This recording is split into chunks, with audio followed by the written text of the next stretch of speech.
Our laptops, tablets, and phones need a battery to provide us with power. If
If you've ever turned on your computer, but your screen is black or gives a message that says no signal, then you'll need to do a bit of troubleshooting to determine why that's occurring.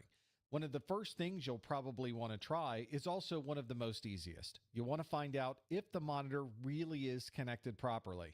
You should check to make sure that the video cable between the computer and the monitor is connected and that the connections are pushed in completely.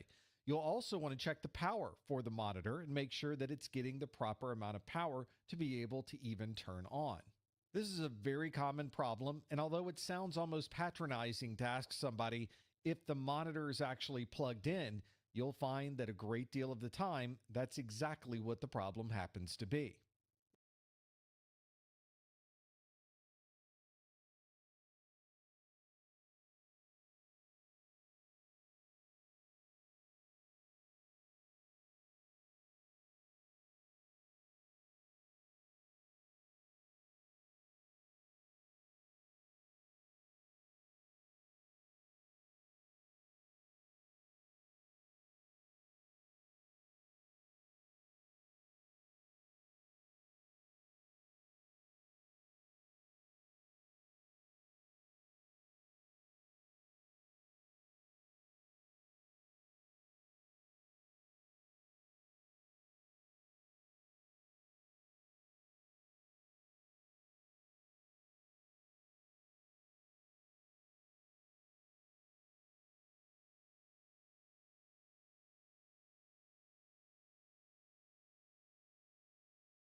If all of those cables are properly connected, we can move on to the next step, which is to check the input selection on the monitor configuration. There may be multiple input types for this particular monitor. It may support HDMI and DisplayPort, VGA, DVI, and many multiples of those connections. Many monitors will automatically determine where the signal is coming in, and they will switch themselves automatically to that input. But not every monitor performs that function. So you want to check the monitor configuration and make sure that if you're plugging in an HDMI cable, that your monitor is configured to look for signal from the HDMI port. If you can see a video signal, but the screen is very, very dim, your problem could be with the brightness or the contrast. Most monitors have options to allow you to turn up and turn down those values, so it may be a simple configuration setting to get that brightness turned up so that you can see the display. And if nothing seems to help this problem, it could potentially be a hardware problem with the monitor itself. So you may want to try moving this monitor to another computer and see if the problem still occurs. Or you might want to find a known good monitor and plug into this computer. And if you're still having problems, you know the issue probably isn't with the monitor hardware. And you may be able to see information on the screen when you're booting up. There may be BIOS messages that go by. You might even see a Windows splash screen. But as soon as that splash screen disappears, the screen remains black. It could be that the configuration settings of the operating system are not set properly for the type of monitor that you're using.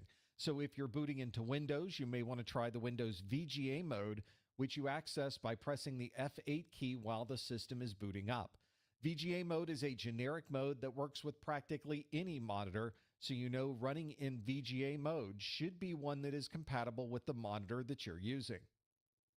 If you've ever been in a conference room, you've probably seen these LCD projectors that are hanging from the ceiling or sitting on the table, and you'll notice that they give a very bright display. They're able to do this because inside of this very small device is a very bright metal halide bulb. That bulb gets very, very hot because it is putting out a lot of light. If you were to measure it, it gets around 1,000 degrees Celsius inside of that bulb. Because these bulbs get so hot, you'll notice that these projectors have fans inside that are constantly running. There are also temperature sensors inside of these projectors, and if they get too hot, the projector will shut down to avoid damaging that bulb.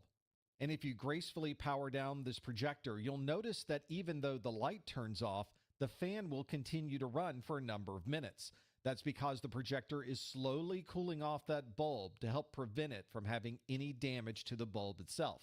These bulbs are relatively expensive, so this entire process of cooling the bulb is to make sure that we don't damage the bulb and that the bulb stays active and working as long as possible. With enough use, however, these bulbs will eventually fail, and you'll need to swap the bulbs out. On many of these projectors, it's a relatively modular process. They're designed for the end user to be able to open up the projector, take out the old bulb, and replace it with a new bulb. If someone is going through the process of replacing the bulb, especially if these projectors are ceiling mounted, you might want to spend some time cleaning all of the dust and replacing the air filters inside of these systems. This will ensure that you have plenty of cool air that is able to be pulled through this projector and is able to keep that bulb as cool as possible. One of the things you'll notice about LCD display specifications is they tell you exactly what the horizontal pixels and vertical pixels are for that display. That's because those pixels never change. You will always have that number of pixels in the horizontal, and you will always have that number of pixels in the vertical. We refer to these numbers of pixels on the display as the native resolution. And if you want this display to be as crisp and clear as possible, you will want to match that native resolution in the video settings of your operating system. If you set your computer's video output to be different than the native resolution of the display, it will try to adjust the screen to fit into the resolution that you specified.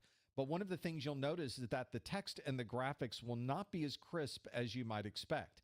This graphic shows us what the monitor looks like when you set the operating system to a resolution that is not compatible with that native resolution of the display. You'll notice that some of the text is trying to adjust to that different size by expanding and contracting the size of the letters. And if you look at this overall on the display, it is certainly not as crisp and clear as if you had selected the native resolution. If this is what your display looks like, you may want to try changing the display resolution in your operating system. If you don't want to use the native resolution of the monitor, you could try a multiple of that native resolution to get the best possible output on that display screen.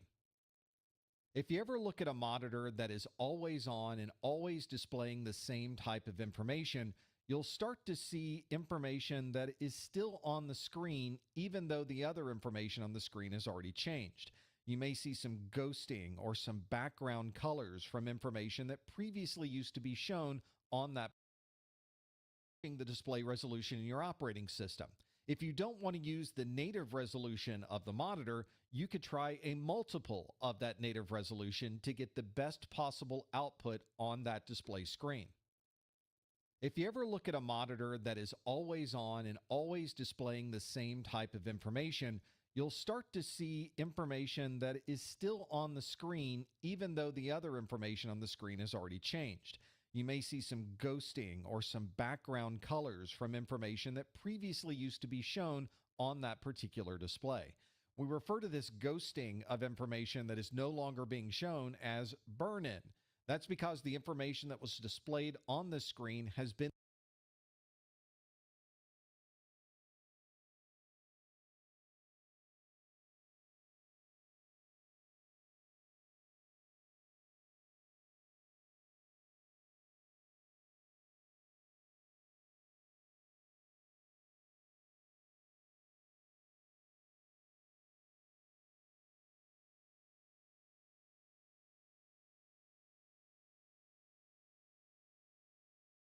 in there for an extended period of time.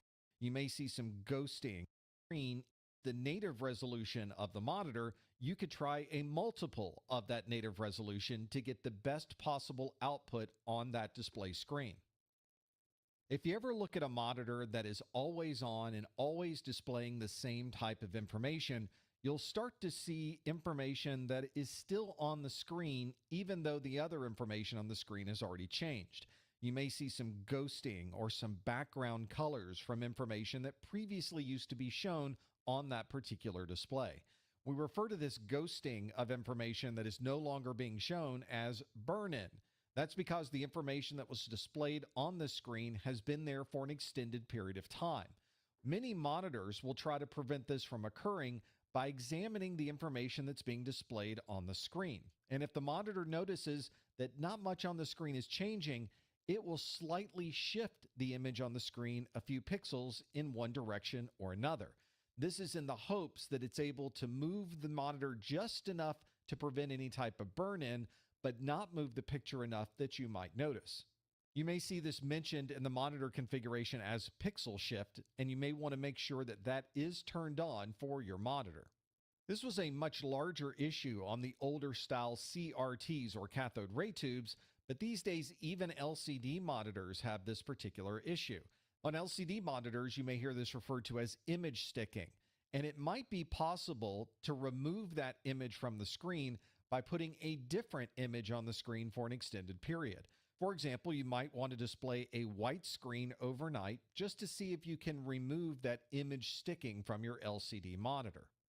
Here's another view of this burn-in or image sticking on a monitor. You'll notice right at the top, the screen used to say departures. Now it says departures all airlines. We know that it used to say departures because you can almost read the word departures that has been ghosted into the screen at the very top. And we can see similar problems with colors and other text that's on this screen because it's been displaying similar information over such an extended period of time.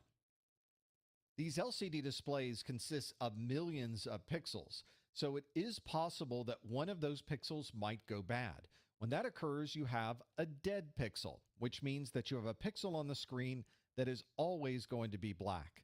This is probably a manufacturing defect, and it's unlikely that you would be able to remove that dead pixel by replacing a cable or changing a display setting. Before you call the manufacturer to swap out this monitor, though, you might want to be sure that it really is a dead pixel.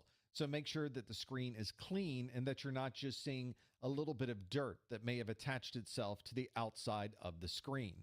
This is something you can't fix inside of this monitor. It's not possible to undo a dead pixel once this pixel has failed. So to resolve the problems of a dead pixel, you'll need to replace the entire display. It might be that the dead pixel is at the corner of the screen, you probably won't even see it, and you may be able to work with that. But it seems more often than not that that pixel is somewhere that we always see it on the screen, and the only way to fix this is to get a new monitor. There may be times when someone is working on their computer, they're surfing the internet, working on a document, and everything is looking fine until suddenly the screen goes black. And then suddenly, just as quickly, everything comes back. In that particular case of a flashing screen, there are a number of troubleshooting steps you can go through to determine why this screen is flashing. One of the first things you'll want to check is that the video cable connections are tight and that the cable itself is looking fine until suddenly the screen goes black. And then suddenly, just as quickly, everything comes back. In that particular case of a flashing screen, there are a number of troubleshooting steps you can go through to determine why this screen is flashing. One of the first things you'll want to check is that the video cable connections are tight and that the cable itself is not loose or falling out of any of those connectors. Sometimes the cable itself is faulty, and if you swap out the video cable, you may be able to resolve the issue. The problem could be within the monitor hardware itself, so you may want to try swapping this monitor for a known good display and see if the problem still occurs. And you might also want to look at the configuration settings of your operating system and that it is set to exactly the make and model of the monitor that you're using. You might also want to look at the display configurations of your operating system and make sure that those settings are compatible with the specifications of your monitor. When you're using a monitor, you expect to have bright whites and colors that are very vibrant. But occasionally you might get a monitor like this one where the color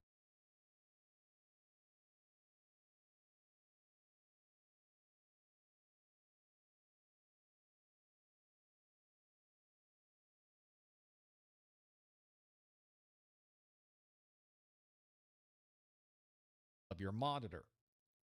When you're using a monitor, you expect to have bright whites and colors that are very vibrant. But occasionally you might get a monitor like this one where the colors are not quite correct. You'll notice that they're either too blue or too green, and none of the color representation matches what really should be shown on this display. The monitor itself has settings where you can define things like the tint. There may be custom color presets in the monitor configuration, and there may be a button to factory reset all of these settings so that you can take it back to a known good configuration. The operating system also can set output controls for the color, so you may want to look at the color tint inside of your display settings and make sure that they are not skewed in one direction or another. Some operating systems have a night mode or a night light setting that dramatically changes the colors on the screen. For example, during the nighttime, you may notice that the screen has more of a blue tint. If you're someone who's doing graphics design or video editing, that might cause problems when you're using that device. So check your night mode settings inside of your operating system and see if you can toggle those settings on and off as you need them. Many monitors we use today are for more than just video output. Many of these monitors have speakers inside of them, and we can use them as audio output as well. If you're having a problem getting any sound out of the monitor or the volume levels are very low, you'll probably want to do some troubleshooting. If the monitor has speakers, then it probably also has a volume control setting, so you may want to check that volume control to see if it's turned down or if someone may have muted the speakers entirely. We also might be getting the audio input from a number of different sources. If the sound is being received over the same cable that's being used for video, you might want to look at your monitor configuration and that the audio input matches the video input. So if you're using an HDMI connection, make sure that your sound is also set for an HDMI input. You might also want to look at your operating system and confirm that it's configured to send audio out the HDMI port as well. Some monitors also have other connections for audio. For example, your monitor might have an analog audio input. This means you may have to configure the monitor to accept video on HDMI and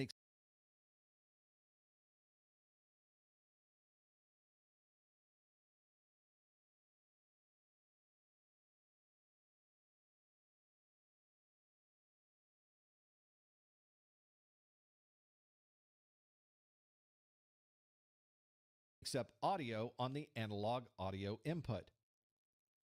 If the monitor is difficult to see, it could simply be that the display settings for brightness and contrast are not set properly. Most monitors will allow you to set those brightness controls, and that should be the first thing to check if you're having a problem with a dim screen. You might also want to check your operating system. These days, many operating systems are set to modify the display output depending on the time of day or how much light is being received on that particular computer. So you might want to check to see if there is an auto dimming function in the operating system, or if you're running on a laptop and you unplug from a power source, it might naturally dim the display on the laptop just so you can conserve that much battery. And of course, the driver settings inside of that laptop or desktop computer may have settings for brightness as well. If you've made changes to these settings and the display is still very dim, the issue could be with the backlight of the display itself. This might be very obvious if part of the screen is very bright and other parts of the screen are very dark, and you'll know that you've had a partial failure of the backlight. In some cases, you might be able to order parts to replace in that monitor that would enable the backlight again, or you'll have to replace the entire monitor. You've probably sat down at a computer and noticed that the display is not quite right. There might be flashing or flickering, or there might be bars that are extending across the screen. This might not be enough to completely prevent us from working, but it certainly doesn't provide us with the best quality display. If this is an analog connection, you might want to look at the pins on the connector and make sure that everything is plugging in properly to the interface. You might also want to check your operating system and see what the geometry settings are for this particular monitor and see if there might be any settings for resolution that might be more compatible with the display.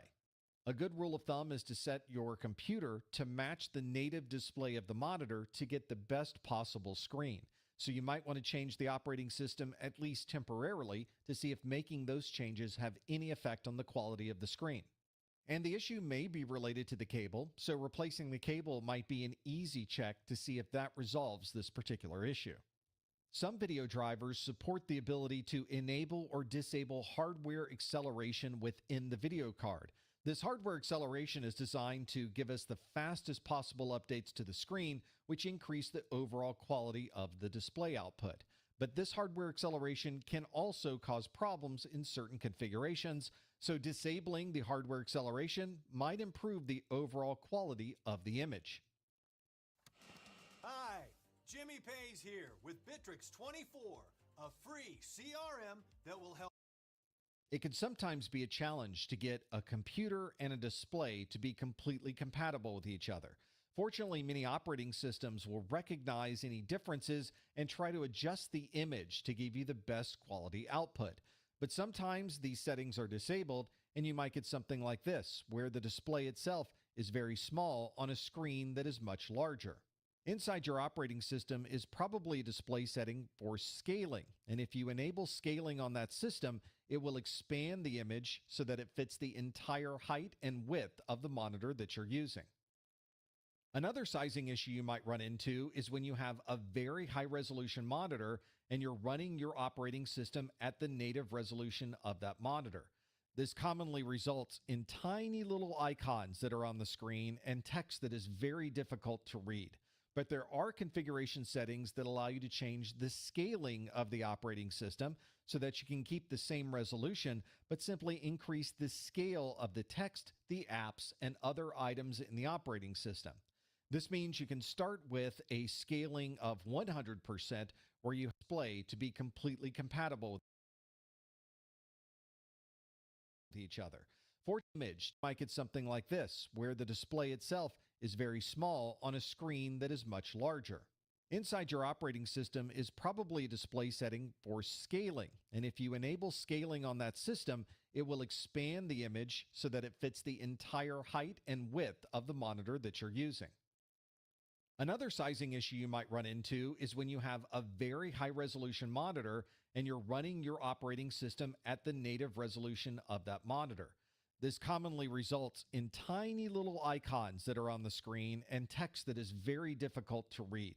But there are configuration settings that allow you to change the scaling of the operating system so that you can keep the same resolution, but simply increase the scale of the text, the apps, and other items in the operating system.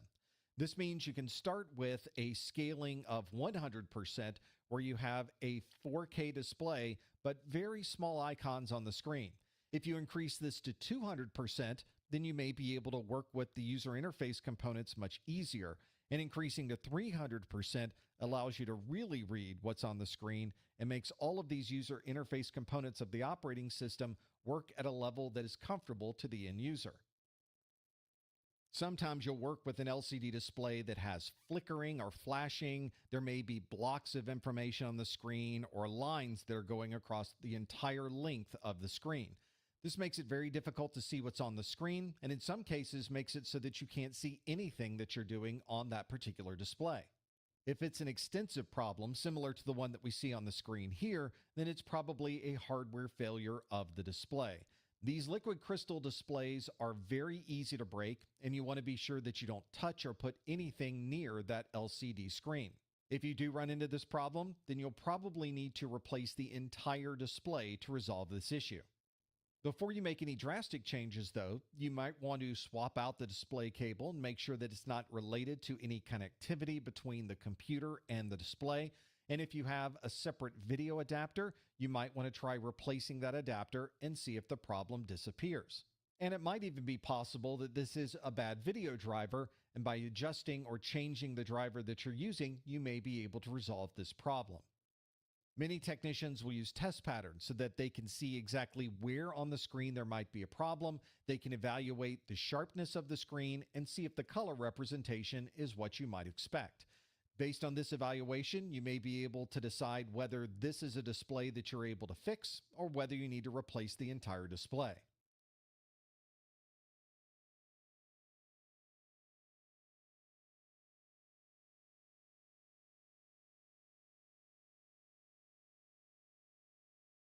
Our laptops, tablets, and phones need a battery to provide us with power when we're moving from one place to another. Unfortunately, these batteries do not last forever, so if you're having problems maintaining a charge in those batteries, it may be time to swap that battery out for a new one. You might also find that your battery tends to lose its charge rapidly. This may not be because the battery is old, but instead it may be because your device is using too much of the battery. This might be because your mobile phone is in a bad reception area, so it's constantly checking to see if it can find a good signal and be able to use that as its primary connection source. This process of constantly polling for a signal can very rapidly decrease the amount of power available in your battery. So you may want to turn on airplane mode even when you're on the ground, especially if you're in one of these areas where you have such bad reception. This might also be a good time to disable any features that you aren't using. If you're not connected to an 802.11 network, you might want to disable that particular function, and the same thing applies to Bluetooth and GPS signals. Many operating systems include detailed statistics of how well GPS signals. Many operating systems same thing applies to Bluetooth and GPS signals. Many operating systems include detailed statistics of how well the battery is working, and you can find those both in iOS, iPadOS, and Android under the Settings option, and then you would choose Battery. This provides you with extensive details about when the battery was last charged, what applications may be using the most amount of the battery, and you can get details about how healthy this battery is and when it might be time to replace it. The batteries inside of our mobile devices are very small and very thin. This is a good example of one. But if there is any problem with this battery, you'll find that it swells up into a package of gas that's inside of this container. This also often distorts or pops open the mobile device where this battery happens to be inside because there's no more room for that battery to fit inside of that device. These battery containers are designed for this very situation. All of the gas inside of this will be kept in that single container and will not leak out. This is something you should not try to open or try to pierce. This is a significant fire risk, and you want to replace this as soon as possible. Sometimes you'll find that the battery is still working inside of this device, even when you see this buildup of gas that has been accumulated. You should, however, not continue to use this battery. You should turn off this device and replace this battery right away. Unfortunately, this battery bulging with all of this gas can sometimes damage the mobile device that it's contained in. Of course, that's much better than a fire or some type of hazardous fumes being released, so we'll take that type of swollen battery and damage to the mobile device over something that might be much worse. The displays on these mobile devices are protected with a very strong sheet of glass. Although this glass is hardened and designed to be on these mobile devices, it can occasionally break. If that happens, you'll need to replace the display to be able to get this back into working condition. Before you replace the display, it's always a good idea to back up this system just in case a problem occurs during the replacement.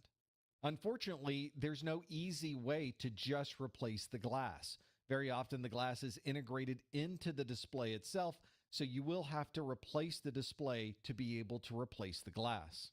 Keep in mind, of course, that this is glass, and because it's broken, it can be very sharp. You don't want to use your finger on this display because it's very likely that you will cut your finger or embed some glass within your finger itself. Sometimes you can use a screen protector to avoid any type of cuts, or you may want to use simply glass tape to cover any part of the display that may have some of these broken pieces. If you have a mobile device, then you're constantly aware of how often you may need to charge that device. Unfortunately, you may run into a situation where you're plugging everything into charge, but the system still is not charging the battery.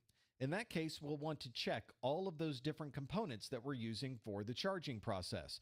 Check the charging cable itself and the interfaces that we're connecting to on the mobile device. Although there may be enough room on the interface to plug in the power source pieces. If you have a mobile device, then you're constantly aware of how often you may need to charge that device. Unfortunately, you may run into a situation where you're plugging everything into charge, but the system still is not charging the battery. In that case, we'll want to check all of those different components that we're using for the charging process. Check the charging cable itself and the interfaces that we're connecting to on the mobile device. Although there may be enough room on the interface to plug in the power source, you may find that debris or other things inside of that interface may block the device from charging. So make sure you check inside of that connector so that everything is clear and unobstructed. If you're very mobile, then your charging cable can tend to wear over time, and you may find that the cable has simply got a short or is broken in a place where it's not able to charge your mobile device any longer. You may need to try a cable that you know is working properly on another device to see if the issue is with the interface, the mobile device, or the cable that you're using. And if you're not sure if the power adapter that you're using to charge this with is working properly, you may want to use a multimeter You'll, of course, want to check your outlet on the wall and make sure that it's providing power, and then check the output from your power adapter that it's providing power to the cable. The ability to take your mobile device practically anywhere and communicate with anyone else in the world is a remarkable technology, but it does require that we have connectivity to the network. This wireless connectivity can be hampered by a number of different issues, whether you're on a Wi-Fi network or a cellular network. On your cellular network, you want to check that you're close enough to a tower to be able to have enough signal strength to be able to communicate back and forth. Where you're located has a big impact on how well you're able to communicate. If you're inside a building, you may find that stepping outside gives you the signal you need to be able to complete that communication. Wi-Fi, of course, has a very limited range, so you'll need to be somewhere near an access point to be able to communicate on that network. And if there's anything else in the area that's interfering with this Wi-Fi network, you may have problems communicating to that access point. If there are a lot of access points in the area, especially in a very congested area, you might want to change your access point to be a different channel or different frequency and see if that improves the communication between your mobile device and the access point over the Wi-Fi network. Our mobile devices do not work very well when there's liquid around. Just a small amount of liquid or water can destroy a mobile device. Inside of our mobile devices are a small indicator known as a liquid contact indicator, or LCI. This is an indicator that changes color anytime it's near liquid. These are often located inside of the charging port or inside of your SIM port. When you're taking your phone in to be repaired, this is one of the first things they check to see if your phone has been subject to any type of liquid damage. If you have spilled liquid on your phone, the first thing you should do is power it down and do not connect it to a power source.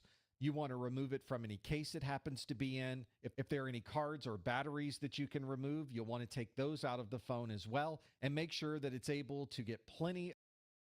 You'll want to take those out of the phones to be in if not connected to a power source. You want to remove it from any case it happens to be in. If there are any cards or batteries that you can remove, you'll want to take those out of the phone as well and make sure that it's able to get plenty of air so that it can dry out. You'll often hear people taking a phone and putting it into a bag of rice. In reality, putting a phone or any other type of mobile device in a bag of rice doesn't do very much for you. The idea is that the rice would be able to pull that liquid and absorb it from the phone, making the inside of the phone dry out that much faster. In reality, rice doesn't absorb water very well. Instead, you'll want to use something like the desiccants that you might see when you order a new piece of technology. These are these small packages that are inside the box. You can, of course, buy these separately. Instead of putting rice in a bag with the phone, you might want to take some desiccant and put it in the bag with the phone, which will be a much better way to absorb that moisture. If you do drop your phone in a puddle and it turns off, what you want to do is ignore that phone for a day. You don't want to turn it on. You don't want to charge it. Don't connect it to a power source. Don't heat it. Don't put it in.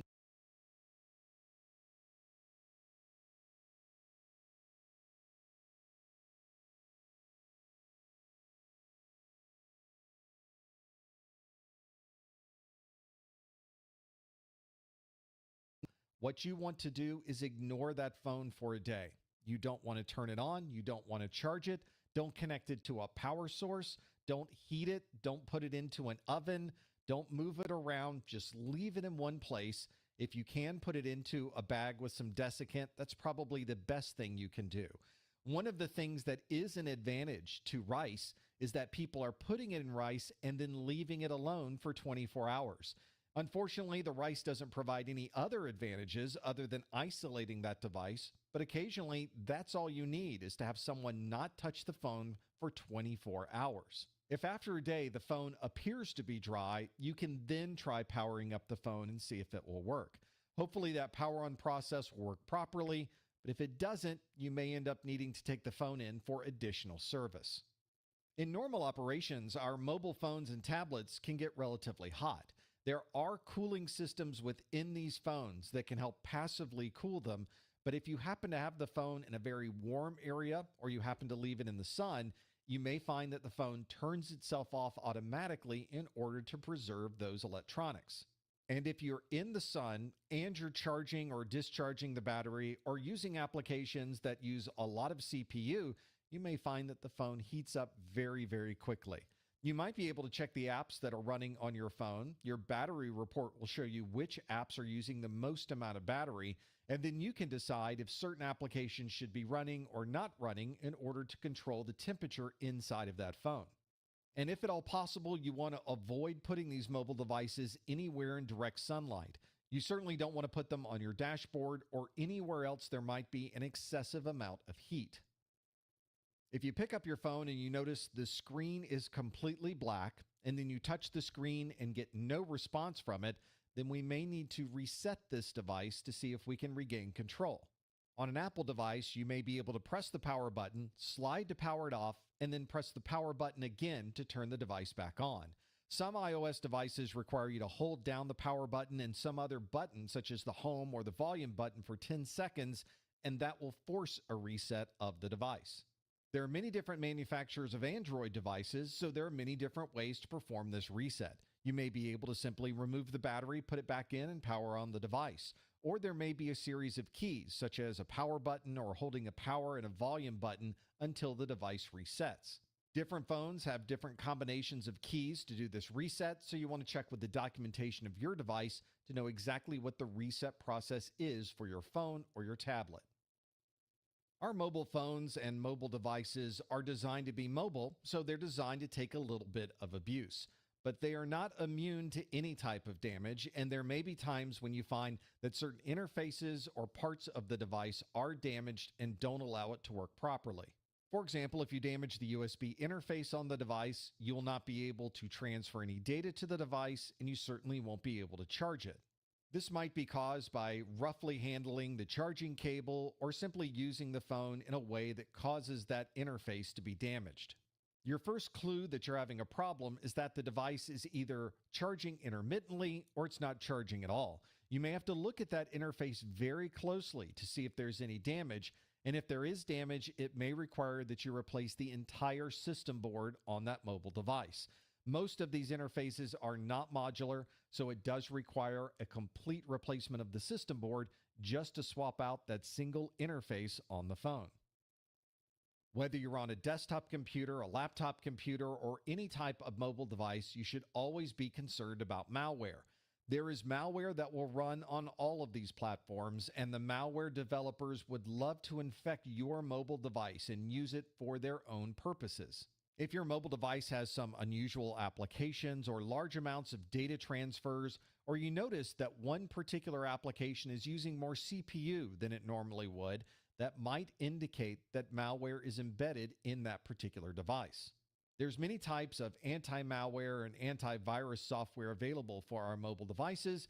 You might want to run one just to make sure that no one has put any type of malicious software on your mobile phone. If you're not touching your tablet or your phone, but you notice that certain apps sure that no one has put any type of malicious software, you might want to a particular application is using more CPU than it normally would, that might indicate that malware is embedded in that particular device. There's many types of anti-malware and antivirus software available for our mobile devices. You might want to run one just to make sure that no one has put any type of malicious software on your mobile phone. If you're not touching your tablet or your phone, but you notice that certain apps are activating themselves or things are flashing on the screen as if you are touching the device, then you may have a problem with cursor drift. This describes a device that is starting up applications and moving things around the screen, even though no one is directly interacting with that device. This is not something that's malicious. This is instead a bad display or a bad digitizer on that device. Some older devices have a calibration app that make you touch different parts of the screen so that it can figure out where the top, the middle, and the bottom might be of your display. Once you perform that calibration, you can usually solve any issues of cursor drift. But if this continues, you might have a hardware issue and you may have to swap out the entire display. Maybe you've gone to the App Store, you've picked out a new app that you'd like to install, but the app never gets installed onto your device. If this is my device, it continues, you might have a hardware issue and you may have to swap out the entire display. Maybe you've gone to the App Store, you've picked out a new app that you'd like to install, but the app never gets installed onto your device.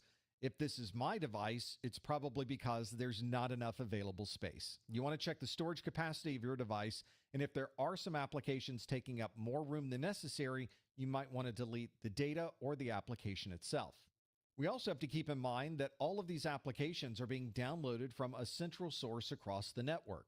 If this is a very large application, then you'll need plenty of bandwidth and connectivity to be able to make that happen. And if your network connection is less than optimal, you may not be able to install the app at this time. You also want to check that the app you're installing is compatible with the device that you're using. Many app stores will do this automatically, but it's always a good idea to double check that the app that you're running on your device is compatible with the device and the operating system version that you're running.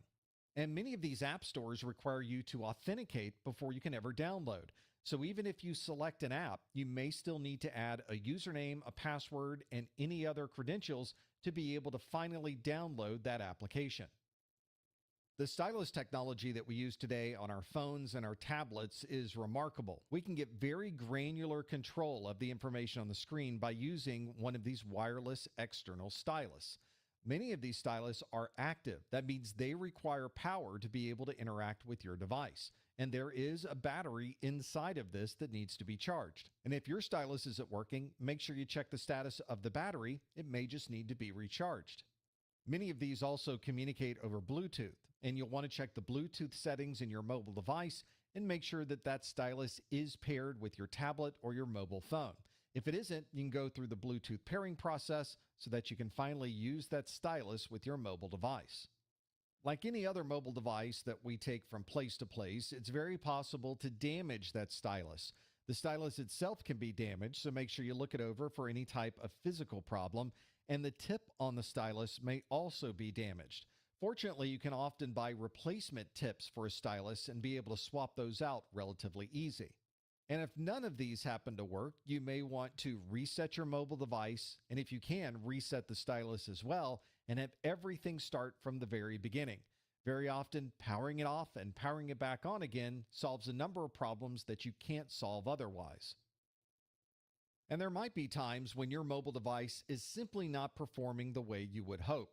It may be running very slowly or perhaps stuttering anytime it tries to show any video. One of the first things to try might be to update the software that's running on that mobile device. Check the operating system of the device itself and the apps that you're using, and make sure you're using the latest versions on this machine. We also need storage on the device to be able to swap things in and out or to store our documents. So make sure you check the status of the storage on this device and that you're not running out of room. You may see the device slow down or simply restart because you don't have enough storage space on that phone. This could also be related to bad hardware, especially if the storage components of that device are damaged.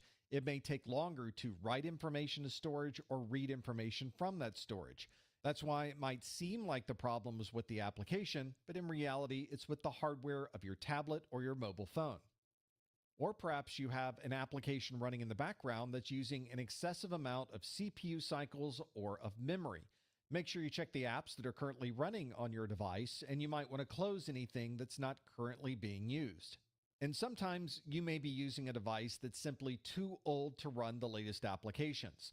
In those cases, there's not much you can do other than to upgrade your phone, your tablet, or any other mobile device that might be outdated.